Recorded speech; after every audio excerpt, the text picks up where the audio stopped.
एक छोटे से शहर में रामू नाम का एक ईमानदार मोची रहता था। वह और उसकी पत्नी बहुत गरीब थे। एक दिन उसके पास जूते बनाने के लिए केवल एक जोड़ी चमड़ा ही बचा। दुखी होकर उसने चमड़े को काटा, मेज पर रखा और भगवान से प्रार्थना करके सोने चला गया। उसका मन था कि सुबह उठकर वह आखिरी जोड़ी जूते बनाएगा। अगली सुबह रामू ने मेज पर नजर डाली और हैरान रह गया। कटे चमड़े की जगह एक जोड़ी शानदार बेहतरीन जूते रखे थे। हर सिलाई कमाल की थी। जल्द ही एक ग्राहक आया और उसने उन सुंदर जूतों को मुंह मांगी कीमत पर खरीद लिया।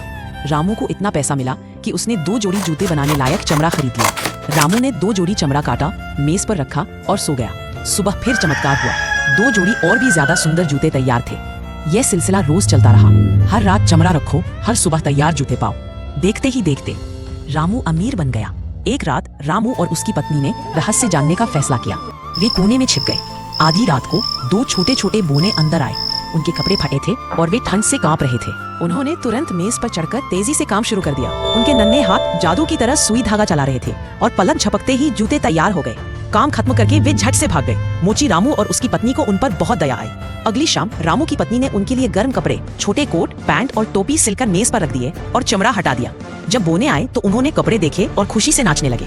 उन्होंने तुरंत नए कपड़े पहने और गाना गाया, अब हमें सुंदर कपड़े मिल गए हैं, अब हमें मोची के लिए जूते बनाने की जरूरत नहीं है। यह कहकर वे बोने हमेशा के लिए गायब हो गए।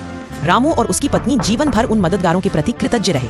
बोनों के काम ने उन्हें इतनी कला सिखा दी थी कि रामू खुद बहुत सुंदर जूते बनाने लगा और वे हमेशा खुशहाल रहे। Subscribe to the channel, please.